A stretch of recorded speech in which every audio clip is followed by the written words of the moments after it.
we do seminars on a pretty regular basis. This is definitely a popular one. I've done this talk multiple times this year and have the different audiences, and so people seem to find it helpful. And my hope is that you will walk away from here with like at least 3 to 5 application points. I'm a fairly practical speaker or interactive speaker. I might ask you some questions. We'll have a couple activities along the way. But if you have questions, don't be afraid to ask. Hopefully there'll be some time at the end for some questions too, but I'll stick around too if I don't get to your specific question. So several years ago, I had a conversation with a friend, and he asked me, Wayne, how long are you going to live? And and it's just kind of like, you think about it. You think you're going to live forever, and this side of heaven, we're not going to live forever. But I'm thinking, okay, at least 100 or whatever. But and so you never know, right? But the reality is, his next question was, well, are you still going to have your brain when you get that old? Because we want to, we want to still be mobile. We still want to be able to see, but really we want to be able to use our minds. And I think that's why you're all here tonight, and that's why this is such a topic of interest for so many people. Is we want to do everything we can as we get older to protect our brains, and we want to use our brains to our full potential. So hopefully tonight we'll get some ideas of how to protect our brains. And so there's brain health, how to improve your mental ability and protect your memory. And protect your overall brain function. So here's where we're going tonight. We're going to talk about what a healthy brain looks like and how your brain works. We're going to talk about some things that can go wrong with your brain, but then we're really going to turn a corner and spend a lot of time in just ways we can protect and promote our brain health. We'll look at healthy brain exercise, brain food, brain lifestyle, and we'll talk about supplements. Again, I want you to walk away from here with some application points. And so as we go through, you have a copy of the slides. I'll probably throw out a couple ideas as well that you can write down, but circle that thing, that idea that you can put in, that you can implement starting tonight. But also, I don't want you to just think about this for yourself. I want you to think about it for your kids and for your grandkids too. And so there's some application points here that I'm sure you can share with family members to help them protect their brains as well. And so as we go along the way, think about that as well, and just, okay, that's a good point for my son to know or my daughter to know. So I know I'm the wisest man alive, for I know one thing, and that is that I know nothing. Now, that was a quote from Socrates, but that's not Socrates up there. Who knows where that's from? The Princess Bride. So I always wonder if people older than me are going to remember that movie, but I think it's had its resurgence here with the younger generation too. So anyhow, so a couple of things we're going to do throughout the night is once in a while I'm going to integrate a brain exercise for you. And so you have, for the most part, we'll stay seated. You'll stay seated for all our activities, but I want you to do some things that will help improve your brain. And these are activities that you could do while you're watching TV or just even on a drive or something like that, a long drive. Now, some of them maybe not if you're driving, but if you're the passenger. But anytime we can do things that connect our right side to our left side, that helps increase our brain connectivity.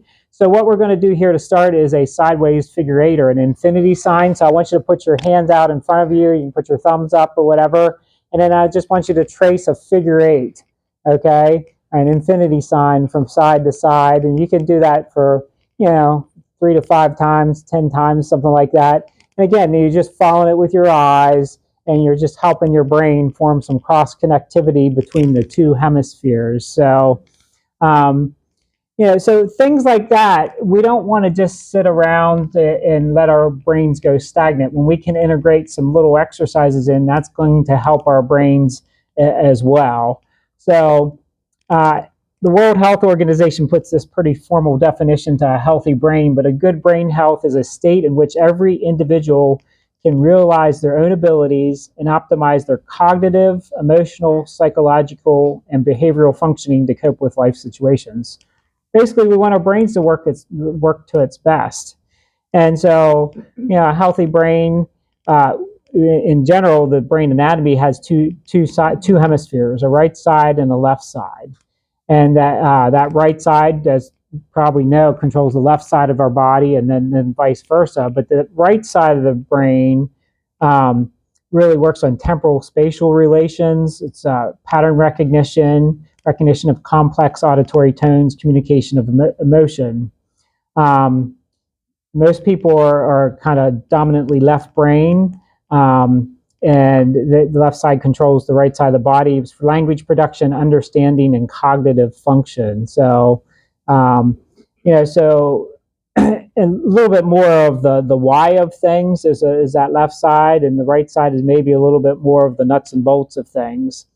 Did you know, though, that the brain weighs less than 2% of our body, maybe like 3 pounds, but it uses 20% of the energy and 25% of our blood flow?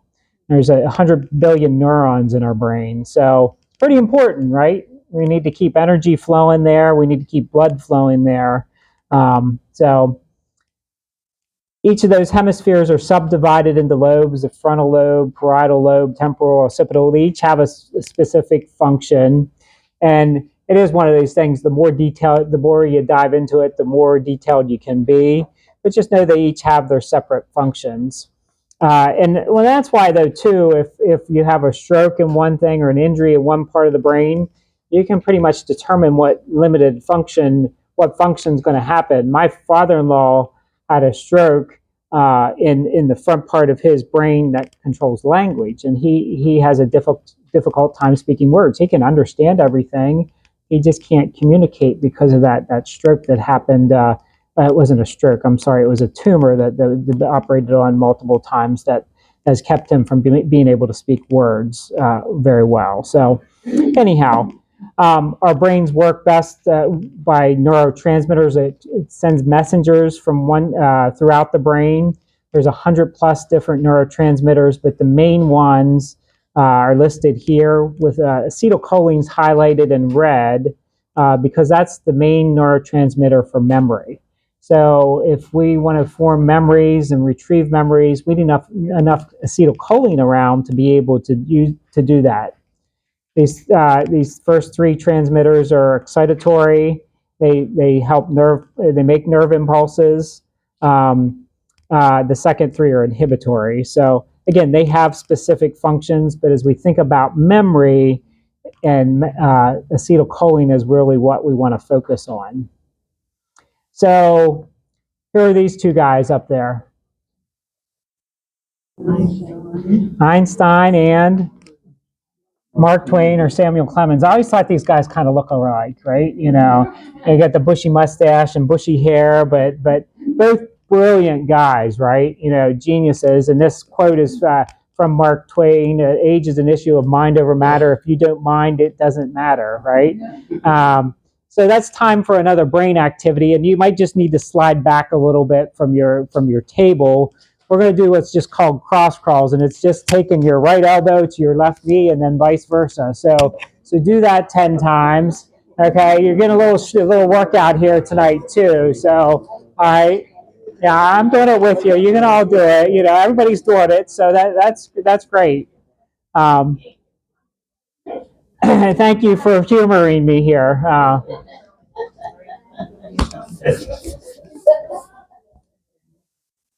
So there's a lot of things that can go wrong with the brain. I mean, 2 of the big things right now, because it's kind of an epidemic, is both depression and anxiety.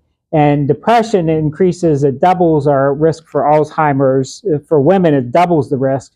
For men who have depression, it quadruples the risk of having Alzheimer's. There's been a remarkable increase in teens and adolescents, actually since 2008.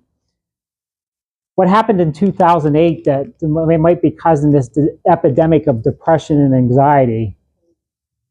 COVID was 2020. This is well before COVID, but COVID's had its impact too, and we'll talk about that in a second. Yeah, It's something we carry around, and I'm using it to film right now. But our cell phones, our smartphones that we carry around all the time, we talk about the one side of the brain being the part of the brain that processes kind of why, but and kind of it's where we form meaning and everything. But that a lot of times happens when we're kind of have some downtime and some boredom. And we're such smart people that we've made this device that keeps us from being bored. That it also is a counterfeit to helping our brains process what true meaning is all about. When we're not bored, we're not taking time to really process the why questions of life. I was at a seminar just last week, and a professor he's a professor of business or in leadership, but he is a teacher of happiness, is what he says. But he makes a strong correlation between the advent of the cell phone and or the smartphone and our sense of meaning going down. And so now you all are smart and you don't let your cell phones captivate you, and you're able to put it down. But that might be that application point for your sibling or for your child or your grandchild. But what Arthur Brooks would suggest is that we don't throw away our smartphones because they are a useful tool. I mean, I'm videoing the seminar here right now, but what we can do is make sure that the first hour of the day, the last hour of the day is smartphone technology free, that we have technology free zones. Meal times would be a great time for that to be. Our bedrooms to be a technology free time. So that in of itself it'll be interesting to see, because this is just in our lifetime that smartphones have been around, how much they impact our brains long term. But if there's already an epidemic of depression and anxiety, it doesn't look good for the future. So again, just something to think about. Again, a useful tool, but that's been overused. So long COVID certainly had its impact, and people still deal with some of the symptoms of COVID, and it certainly has impacted our brains as well. There's certain things we can do to help address that, but know that COVID and any long-term illness can really impact our brains. Interesting here that the studies show that there's a memory decline of 21% from age 25 to 40. And our brains continue to decline up to 43% when it comes to our memories by age 70. Now, my wife would say that she lost a quarter of her brain with every child. So we have four kids. So I'm not sure, if she, how much brain power she thinks she has left. But she's doing all right. So immediate and remote memory decline little. So those longer term, intermediate and remote is immediate. Let me get my definitions right as I stumble over my words here. Basically, what happens with our memories, the short and long term are what's affected the most. And the short term could be milliseconds to a few seconds, or short terms up to 30 seconds. And that's what gets impacted the most, and then long term for years. So our retrieval mechanisms slow with age. We do have what's called the hippocampus, which is the card catalog of our brains. And it does seem like that card catalog, the door gets a little rusty or something, and it takes a little longer. It's still there, just takes longer to retrieve as we age. You guys still know what a card catalog is. Do you know what a card catalog is? Sorry, I shouldn't point you out, but I'm going to guess you're probably the youngest person in the room. So some Alzheimer's, we think about that with memory decline. 7.2 million Americans age 65 plus have the disease. 2/3 are women. I think some of that is because women live longer. Basically, 1 in 9 persons over the age of 65 have Alzheimer's. 50% of people 85 and older are affected. Many times these symptoms start decades before the true diagnosis of Alzheimer's. and expected to be feared up to 20 million people by the year 2050. There is a genetic component to it, and 9-to-1 greater mother linkage than the father. If you can get both genes, obviously that makes it worse for you. Risk for that increases risk of Alzheimer's. Head trauma with loss of consciousness doubles our risk for Alzheimer's. Certainly a concern for me. I had an accident when I was 16 and was knocked unconscious, so I think about that. Just some interesting things. Cherokee Nation has natural immunity. They just don't have the gene. African Americans and Hispanics have higher rates than Caucasians do. But then again, it's all back to that production of acetylcholine, and can we produce enough acetylcholine? If you guys know Chris Hemsworth of Thor fame from the Marvel movies, he has both genes for Alzheimer's, and he does a show on Disney Plus called Limitless. It's well worth watching. He pushes the limits in a lot of things, and I mean he's pretty muscular guy and pretty well built. And, but anyhow, he does a lot of different things in that, and they explore different things when it comes to the memory. So that might be an application point just to go home and watch that at some time. Disney Plus called Limitless with Chris Hemsworth. Of course. How do you distinguish the difference between Alzheimer's and dementia? I'm not an expert when it comes to that. I mean, but there are a lot of there is a difference, and I think ultimately with Alzheimer's there would be that genetic component. I do think you can look at the brain and see, I guess, what they would call the gray matter that would be from Alzheimer's, whereas dementia can be multifactorial. I mean, there's a variety of things that can cause dementia. I mean, in Alzheimer's, I guess you would have dementia, but there's other things that can cause dementia without Alzheimer's. Well, what about genetic testing? I could see both sides of that. Yeah. For you, I guess I would ask: Is it worth the doing genetic because, and then do something about it, or would you rather not know it because you can't do anything? Well, that's a great question. His question is like, okay, we can know our genetics. We can get a blood test and know, do I have one gene for Alzheimer's? Do I have both genes for Alzheimer's? And you know, that's really a personal decision whether you want to know or not. What I'm going to tell you is whether you have it or not, you still want to practice these principles we're talking about.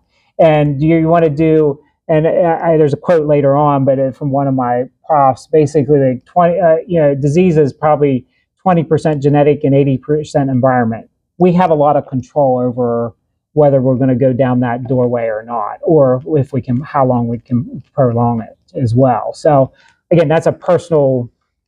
I've never been tested. I'm not sure I want to know.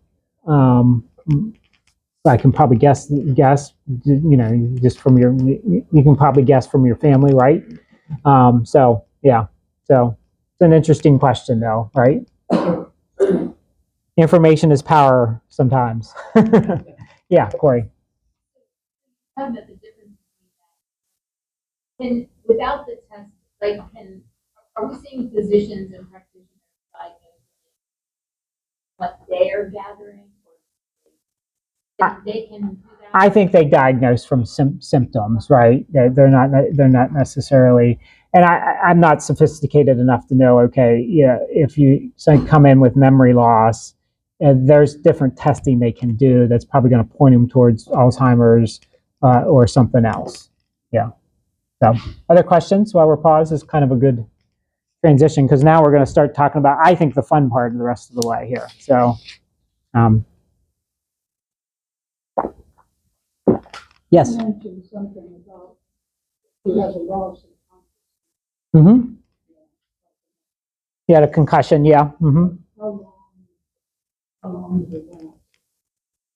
I don't know if you were knocked unconscious, it just the data it doubles your risk for Alzheimer's ultimately.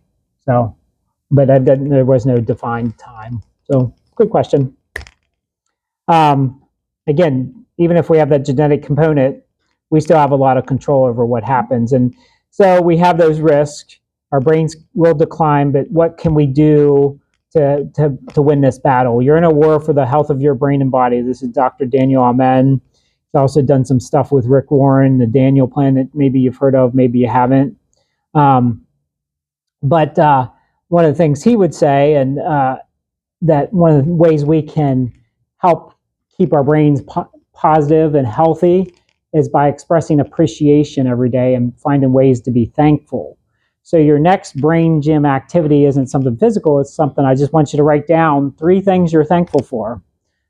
Just make a little note somewhere on your paper or wherever and write down 3 things. I try to do this every day. I try to write down, I usually look back to the day before and write down 3 things at least 3 things I'm thankful for.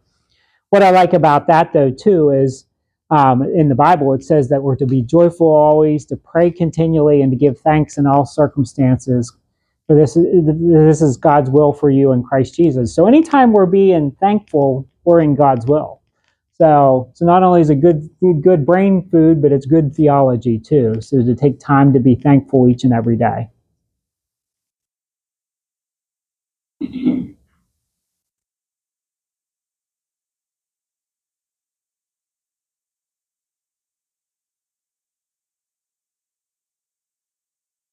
Anybody want to share something they're thankful for? Family, yeah. Somebody else? Oh, you were born in this country, yep. We have a lot of privileges here, yeah. Your health, yes. Yes, sir. My wife. Your wife, all right. And she's there right beside you. Good job. That's awesome. Very good. Well, continue to keep thinking of those thankful things. As we talk about protecting and promoting our brains, we want to talk about what we need to avoid versus what to do. We're going to continue to look at some brain, how we exercise to impact our brains, what foods to think about when we're protecting our brains, and our lifestyle choices. And then we'll talk about supplements as well.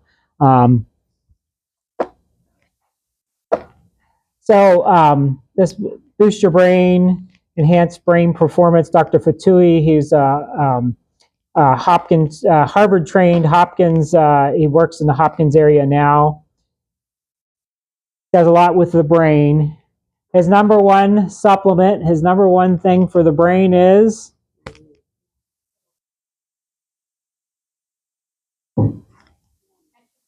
exercise, right? Exercise. It's on your slide. See, I don't ask hard questions. I give you the answers there most of the time. He would say the number one thing we can do for our brain, and I would agree, and all the things I've read and learned, is physical exercise each and every day. And we'll talk about that more specifically here. And doing mental exercise to keep learning, to keep challenging our brains. I think we so often just get in patterns and ruts, and that we can have some really good patterns and good habits, but we need to challenge ourselves at times too.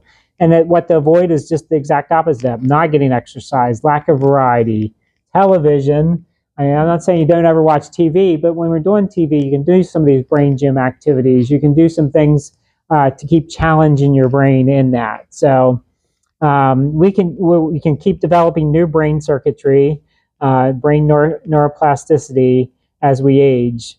But we got to challenge ourselves to do that. Exercise, physical exercise, increases blood flow and oxygenation to our brain. It helps with the release of mood-regulating neurotransmitters, strengthens neural connections, stimulates new neuronal growth. We'll talk about supplements specifically and what they should do, but exercise does every one of the things that we want supplements to do to help our brain. So it's the best supplement we can do for our brains. Interval training's best. You should walk. And it doesn't mean you have to go out and train for a marathon or, American Ninja Warrior or anything like that. But you should get this. Prof would say walk like you're late for 45 minutes 4 times a week with 5 1-minute bursts. So even while you exercise, doing some intervals, changing it up a little bit. We should be doing strength training as well. And that's going to be good for our overall bodies. But again, that variety is going to help our brains be stronger. But when it comes to exercise, you should make it something you enjoy. But if nothing else, you should like the results of it, right? We need to find ways to motivate ourselves. And so many people think, oh, I can't do that. I can't go out and walk for 15 or 20 minutes each day. But if we think about the results and we want to protect our brains, that gives us the motivation we need to go out there and do it. So, and we certainly don't want to be a couch potato. And if you exercise less than twice per week, you double your risk of Alzheimer's. So again, just trying to give you some motivation here, both positive and negative, for getting out there and moving our bodies. What do you guys like to do to challenge your brains? I'm sure some of you guys have activities you do. Golf, good. Crossword puzzles, okay. Wordle. Wordle. What? Wordle. Wordle. Oh, sure. Yeah. Okay. Yeah. Okay. Yeah. Garden. Yeah. Wonderful. Reading. Yeah. What was that? Sudoku. Sure. Yeah. Yeah. Yeah. I mean, as I say, golf would be a good challenge for me, but it might be a good challenge in futility for me. So I don't know. So, but again, all these are good things. There's an article here if you're interested. Then I didn't make a bunch of copies, but there's cut your risk for Alzheimer's nearly in half with these simple brain boosting exercises. And they talk about challenging your powers of navigation. We're so used to our GPSs anymore. And I find myself sometimes just like places I know, I'll put it into the GPS. And I'm like, why am I doing that? I know where I'm going. And then, but even then to challenge ourselves, I think there was a study on taxi cab drivers in London, and they had these massive, comparatively, hippocampuses, because probably this was all pre-GPS, that they could remember everywhere and just different routes to go and everything like that. So challenging yourself navigationally is a good way to challenge your brain.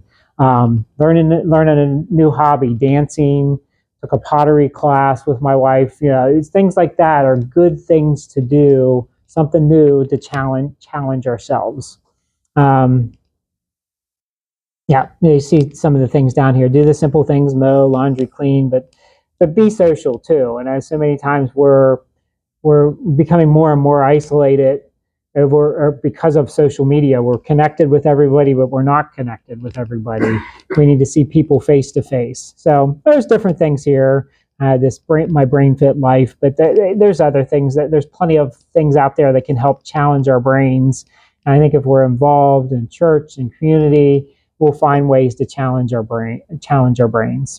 So I want to talk a couple minutes about food and what a healthy brain food looks like. I think it's good to realize that we do have kind of a second brain in our guts. We talk about gut feelings and butterflies in our stomach. We're associating feelings with our gut. And there's some truth to that, because there's a whole enteric nervous system that our gut communicates directly with our brain.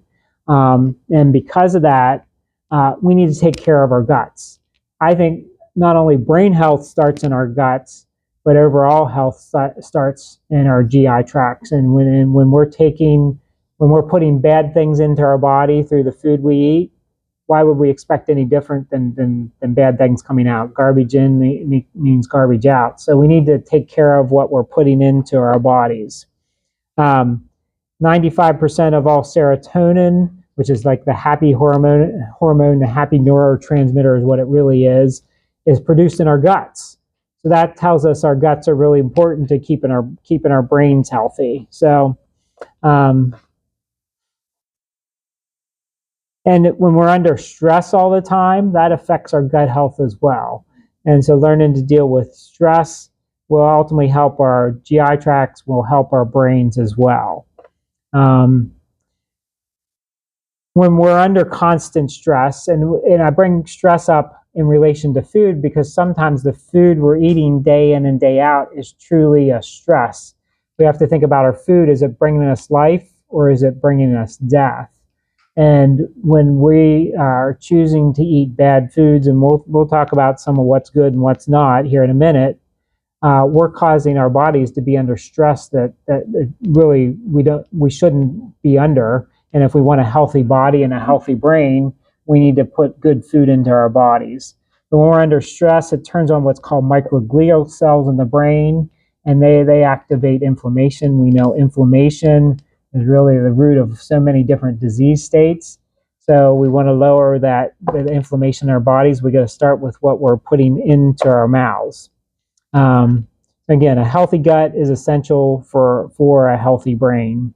So when it comes to food, we want to talk about things we should eat and things we shouldn't eat or we should minimize. We're going to go through each of these, but our body's like $1 million racehorse. Would you feed that $1 million racehorse leftovers Reese's cups, or are you going to go out and find it the best possible horse food there is? You're gonna feed it the best possible food that you can find for it. And our bodies are the same way.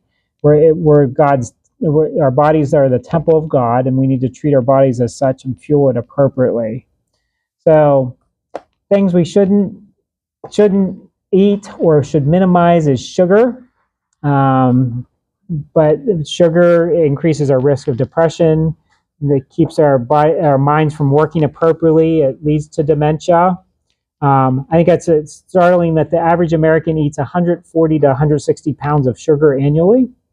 So again, not saying not to ever eat sugar, because this is probably one of my biggest weaknesses. At the same time, we need to minimize it. We need to find good things to eat, and I would include soda in that. I probably wouldn't give soda to that racehorse or cookies.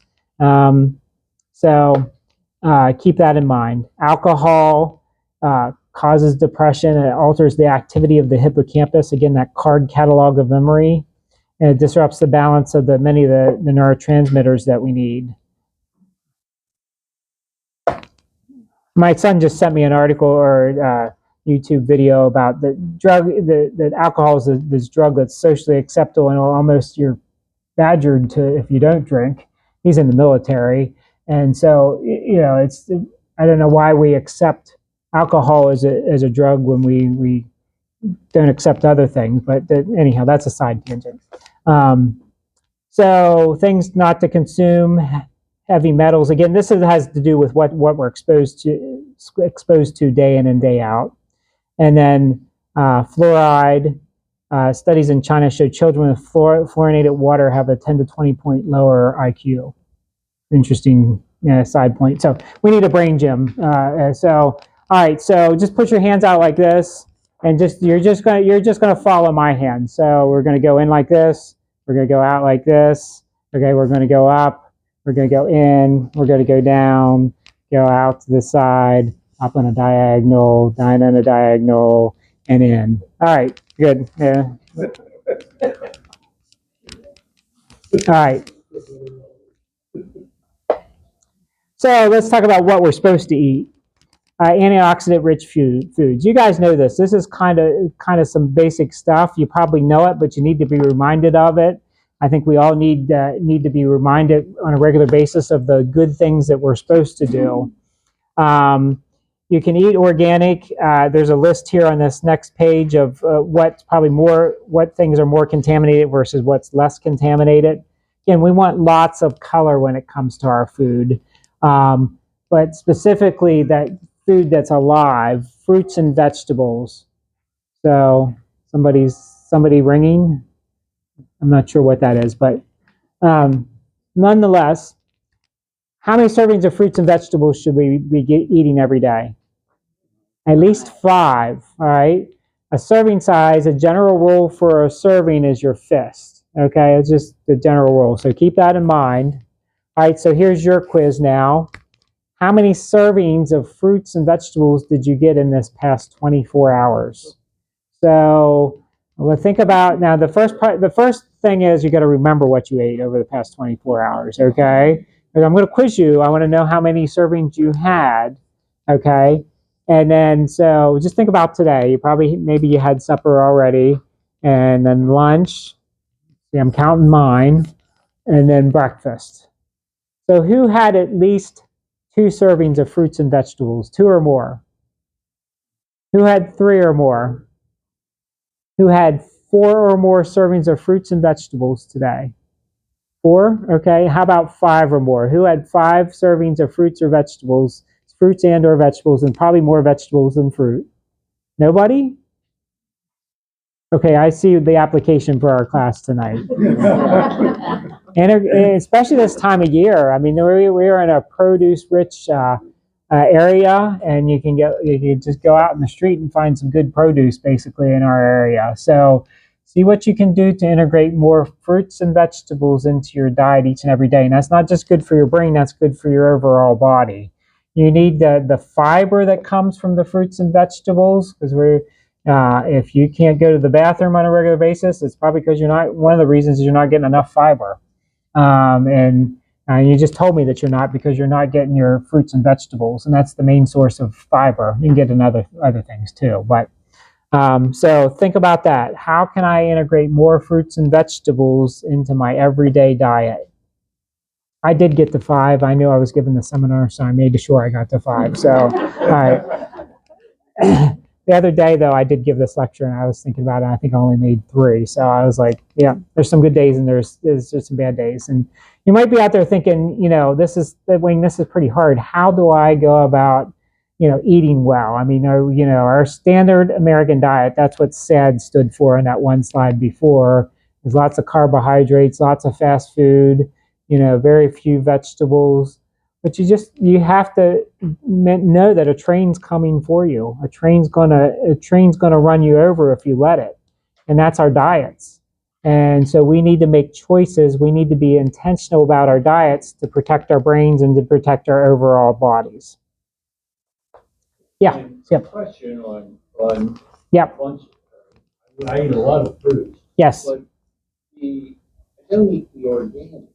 Okay. And I guess, you're suggesting that we should eat organic when we can. When you can. And I guess there are ways for the non-organic stuff that we're eating. Right. There's some ways that, and again, I'm not a full expert, but I know just making sure it's cleaned well can make a big difference. If some of these things has to do with some of these things have the skin on versus the skin off. I mean, like a banana, not too concerned, because probably most of the chemicals are going into the skin that you're peeling off anyhow. And I'm not suggesting always peeling off the skin of an apple or a peach, because that's where some of the good stuff is and some of the fiber.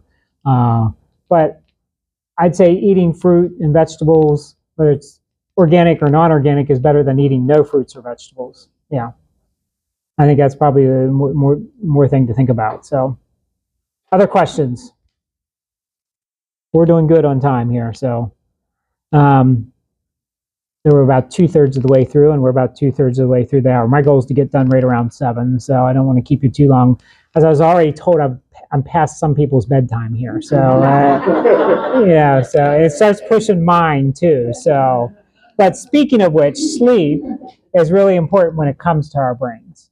And deprivation decreases memory. And you guys all know, if you've had a bad night's sleep, your brain doesn't work as well. And if you compound that over years, that's certainly not going to help our brain power any whatsoever. So I do a whole separate lecture on sleep. So, but in general, a couple good things to think about. You need your bedroom to be a cool, dark cave when it comes to sleep. We should be trying to go to bed at about the same time every day. We should be trying to get up about the same time every day. You need to have. This is where a good routine is really helpful for our brains and our bodies. Some discussion of eating or exercising within 3 hours. Sometimes it's 2 hours, but again, we need to be winding down as we go to bed. And that's where technology turns our brains back on, turns our bodies back on. And that's why it's really good if we can shut down at least an hour before going to bed. And we should not have our technology in our bedroom, including our TVs. So that might be your application: is what's in my bedroom that shouldn't be there? And can I plug my phone in out in the kitchen instead of right beside my bed? Can I find an alarm clock that isn't my phone? Yeah.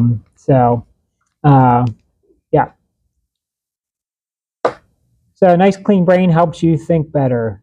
Even Superman must sleep. Yeah, Corey. Yeah, actually going back to the sleep electronic devices. What do we think? Like Mm-hmm.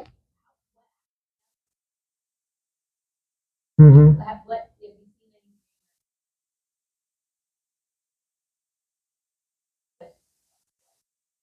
Yeah, but you can put some filtering on it. Your device itself might have some of the filtering. I would at least try that. I get it. It's pretty practical, but I will say I've read and seen enough to know that it's better to read a book for your brain than it is to read on your Kindle. You form and remember more when you're reading from that hard copy versus a Kindle. So there's probably multiple reasons I could to tell you not to do that at all, but I get it. It's convenient. So, other thoughts, questions? But the lighting on the electronics is a lot of times it's what keeping our brains on and keeping us from going to sleep. But part of a good sleep routine too is getting at least 20 minutes of that early morning sun. But then also then at the end of the day, if we can watch the sunset that helps our bodies know, okay, when it's time to wake up, when it's time to shut down. So, yeah. I love this slide because it always cracks me up. If you had somebody needed to shoot an apple off the top of your head, the first question you're going to ask them is, how much sleep did you get last night? So anyhow, I mean, stress certainly impacts our overall health. It impacts our brain health. Stress produces cortisol, which we need some cortisol. We need some stress in our lives to get us up and get us going each and every day and motivate us. At the same time, too much stress leads to inflammation and takes our bodies down a biochemical pathway that is not good for our brains, not good for our bodies. So that cortisol can destroy nerve connections and impairs the function of the hippocampus, leading to atrophy and death of the brain cells there. So Proverbs 17:22 in the Bible says, a joyful heart is good medicine, but a crushed spirit dries up the bones. So we need to laugh, relax, take a hike. My wife very kindly tells me from time to time, Wayne, go take a hike. And she means it very lovingly because she knows I'm a little stressed, and that's one of the things that gives me energy and helps me to refuel. I'm probably more of an introvert by nature, and so that to go out, to be in nature, to connect with God is very important. So I want you to do another brain gym activity. I want you to write down 3 things that give you energy. What are things that recharge you? What are things that help you deal with the stress? It might be going for the hike. It might be going out on a run. It might be working in the garden.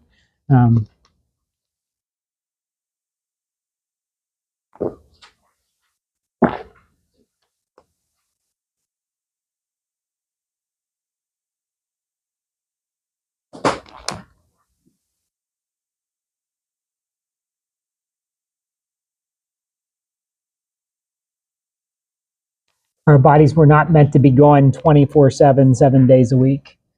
So who wants to tell me something that they like to do to relax? Play the piano. Oh, that's wonderful. And that's good for your brain for sure. Working out? Any specific thing you like to do to work out? Like weight training. Just weights? Yeah. Mm-hmm. Okay. Yeah. Yep. A little bit of Singing? Shopping. Okay. All right. We could debate that one, Mine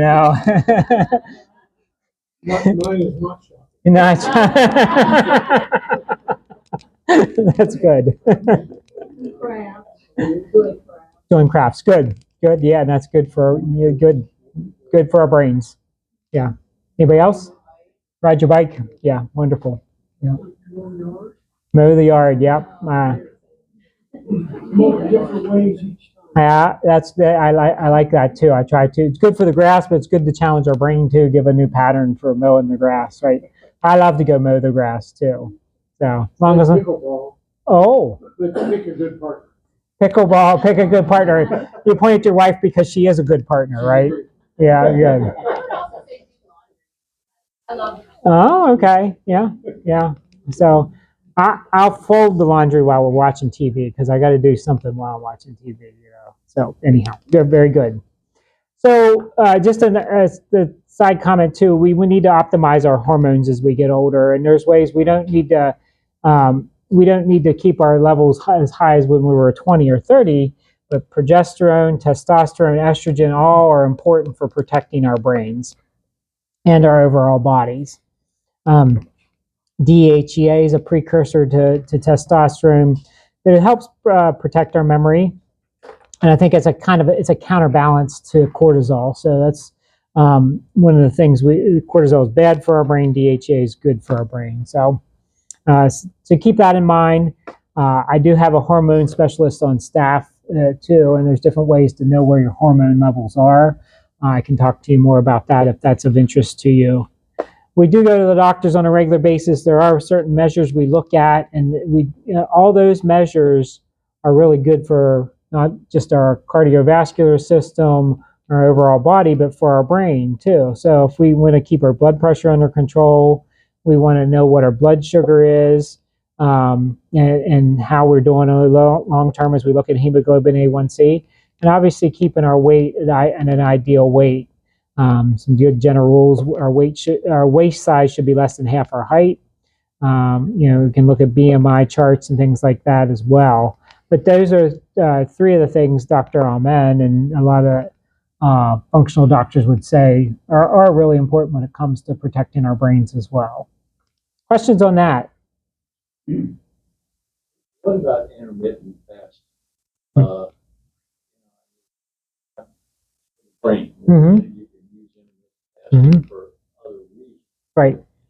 Yeah. So intermittent. He's asking about intermittent fasting, which would be, I would define intermittent fasting as minimizing your window of eating. So maybe into 8 hours each day, 6 or 8 hour time period each day. And most of the things I've been reading is that's very good for our bodies, but for our brains too. I think about times when I do fast, my brain becomes sharper and more focused. And I think that there's multiple reasons probably for that. It's probably burning cleaner energy, and it's kind of using everything up. But I think it's sometimes we don't realize the food we're putting into our bodies are probably having more of an adverse effect on our body than we think. And so sometimes even maybe somewhat good things, too much, we're getting too much of, which Americans, we often get too much, right? And then it just slows down our brain. So the limited amounts of things that I've seen in regards to fasting in the brain that's positive. So. Do you suggest testing our blood sugar regularly? Mm-hmm. Yeah, I mean, I would certainly when you can do a fasting blood sugar at home with a regular glucose monitor, but I would certainly get my hemoglobin A1C checked out on a regular basis when you visit the doc. Your fasting blood sugar, when you fasted for 8 to probably 12 hours. Ideally, that should be 84 or less. I mean, they're not going to tell you that there's any concern until you get above 100. But I mean, you can obviously take that too low, but really, if we can get it to below 90, that's really good. That's a really good thing. That means our insulin's working right and well. Yeah. My doctor has been doing fasting and fasting. So it helps with your diabetes. Yeah, and it's all the more important. And so it typically would help our insulin become more sensitive again. So if it's a type 2 diabetes, it certainly can help improve that. Yeah. Yeah. Good. Yucca? Okay. I'm not familiar with that. That helps track your blood sugar? Okay. Amazing. You go in the store, most of the stuff's not. Oh, okay. It's actually looking at food. Yeah. Okay. It's amazing the technology we have. So it's using our smartphones for good things and not letting it take over our brains. So this is kind of just a summary slide. We've talked about the importance of obesity, diabetes, heart disease, and hypertension and risk. These are all things that can increase our risk. But what's interesting, if you look at this slide, low hormone levels, smoking, drug and alcohol abuse, sleep apnea, insomnia, excessive stress, and treated attention deficit disorder, exercising less than 2 times a week, no new learning, standard American diet, increased age. The only thing on here that we have no control over is our age, right? We can't turn back time. And so, but we can control all these other factors. And so you're the captain of your healthcare ship. Yeah, go ahead. How can someone know what kind of test? I don't know if there's specific tests, but I probably just talk to your family doc on that. Attention deficit disorder, yeah. So, yeah. We raised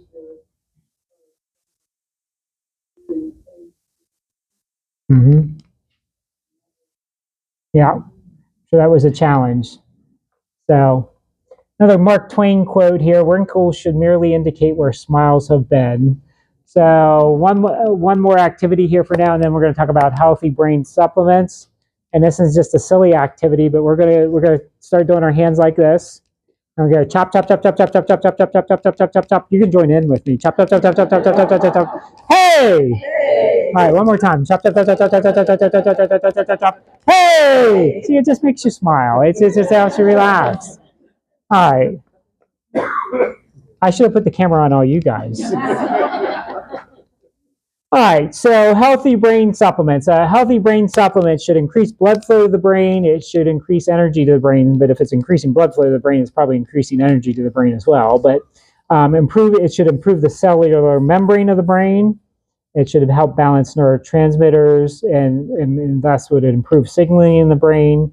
It should decrease the inflammation and oxidative stress on the brain. So that sixth thing is something we do to protect our brains with keeping the inflammation and oxidative stress down. This first supplement might be one you've not heard of. In our Healthy Living Solutions, we call it Advanced Cognitive Support, but it's a great antioxidant called L-ergothioneine, and it helps decrease neuroinflammation and oxidative stress. I'm using our Healthy Living Solutions supplements just to illustrate. We're going to talk about some specific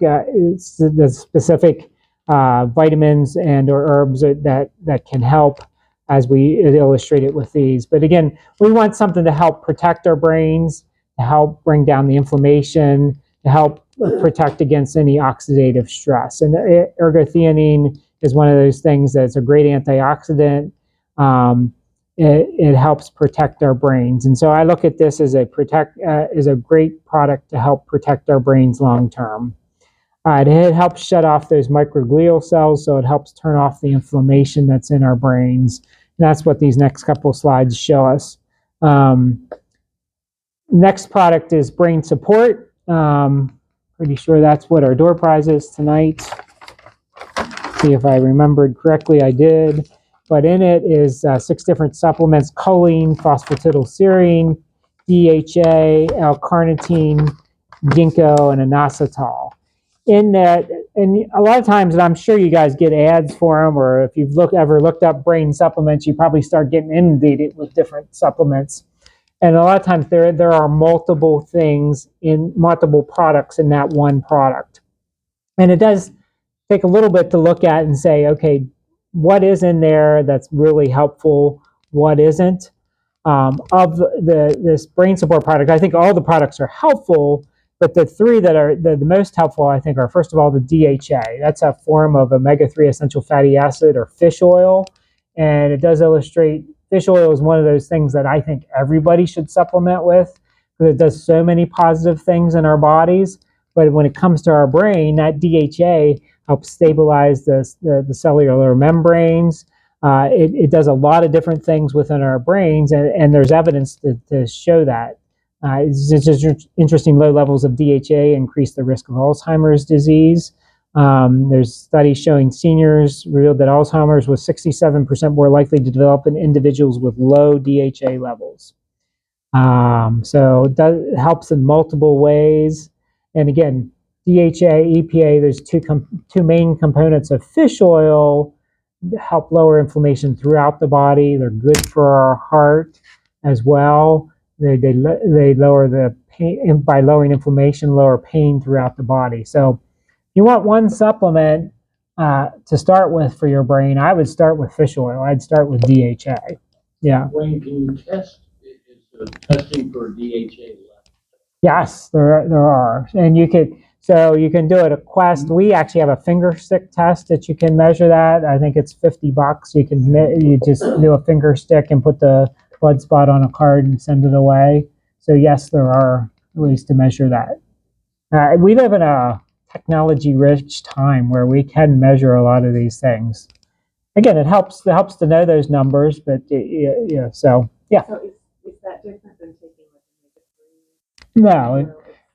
No, but you look at your individual product, make sure you're getting for just kind of general protection, at least 1,000 milligrams of fish oil. And I'd say look at your product and know your serving size, because so many times people will say, "Hey, Wayne, I'm doing fish oil. I'm doing one of these every day." Well, the serving size or to get to 1,000 milligrams, they need to be doing 3 a day. So just make sure you're looking at that and making sure you're getting enough. So, yeah. Good questions. Ginkgo has a lot of good evidence. It helps improve blood flow to the brain. Does a variety of different things. Inflammation. It is a blood thinner. So, and even fish oil can thin the blood. So it's something to be aware of. Again, effective dose probably on the higher end of the 240 milligrams daily is important for helping our brains. Phosphatidylserine, which is in this brain health product, does a variety of things, but it helps increase neurotransmitters in the brain. I think it also helps us sleep better. Sometimes it helps blunt the effects of cortisol and push that cortisol. If you're waking up too early in the morning, it could be that your cortisol is rising too early in the day, and phosphatidylserine can be helpful to push that later into the morning. So just a couple slides of information on that, but then, excuse me, the last product I'm going to talk about is advanced brain support. And I think of this as more, so that previous product was more to help with our memories. This is to help with focus, concentration, and overall thinking. It has a variety, 1, 2, 3, 4, 5 different products, some that are protective. It has the phosphatidylserine in it as well. But then it has a couple products, Bacoba and Velvet Bean, that help increase neurotransmitters, especially acetylcholine.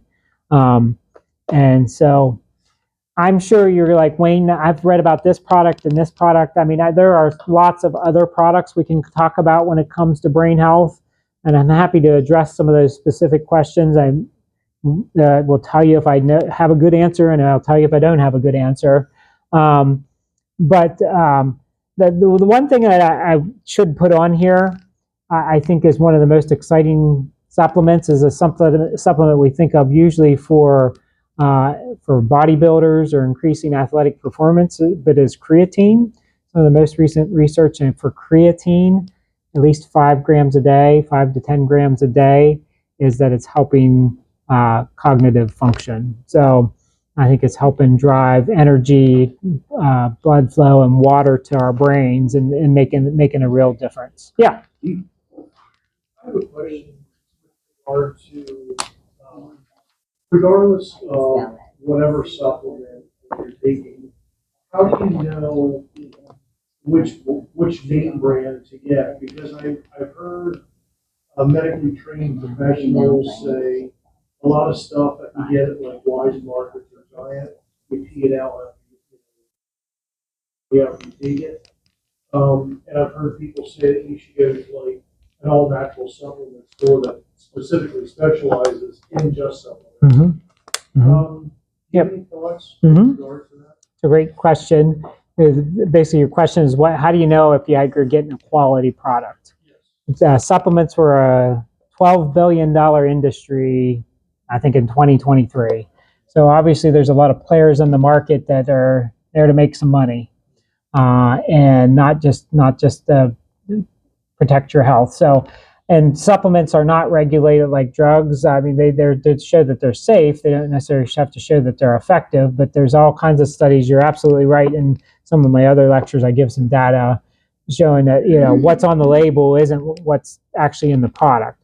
but the ways you want to look for a USP stamp of approval on there, or a GMP, good manufacturing practices, are usually indicators that they do independent third-party testing, and that's a good sign.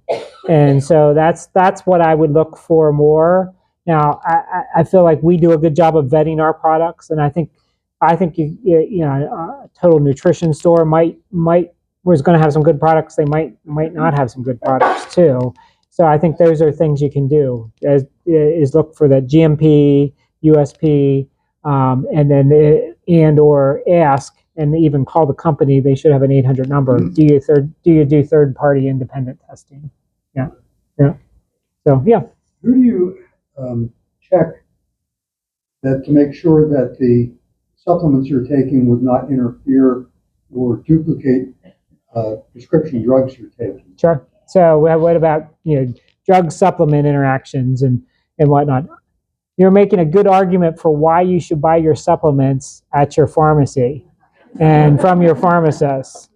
Now, but seriously, I mean, most docs aren't trained in supplements, right? And most of the time, they're going to just throw the baby out with the bathwater and say, "I don't know anything about that, so it can't be any good for you." But that said, I mean, I won't say most. A lot of pharmacists are more trained on things like that, things like supplements and drug interactions. So we can check that. And I have a good database that I use. I mean, there's a lot of things out there that not always studied, but again, asking your pharmacist who knows what drugs you're on and looking at your supplements, we should be able to discern that. So I will do consults. I charge $50 for a 30-minute consult. And usually I can discern a lot in 30 minutes. So I think my contact information's on there. It's setting up an appointment sometime to do that. I love to do that for people. And what I find a lot of times is people are duplicating stuff or taking too much. It's easy to do. You hear about this one thing and you think, oh, I got to take that. And you hear about this other thing and I got to take that. And suddenly you're taking 12 different things and 2 or 3 of them overlap, or 4 or 5 of them, and you can simplify it. So I would check with your pharmacist. They're the good one to discern if there's interactions or if there's overlap. Yeah. Other questions? Is baby aspirin okay to take with the supplements? So is baby aspirin okay to take with the supplements? And I'm going to say that it does depend. I mean, aspirin's a blood thinner, and many supplements are blood thinners as well. It doesn't mean that you can't. It just means you need to be discerning and just be aware of that. So yeah. I'm going to leave you with 2 more things here as we're pushing past 7 o'clock here. Kind of said this earlier, but I want to read it and emphasize it again because you are the captain of your healthcare ship. 20% of disease is inherited. 80% is the environment you put your genes in. In other words, even if you inherit a gene for Alzheimer's,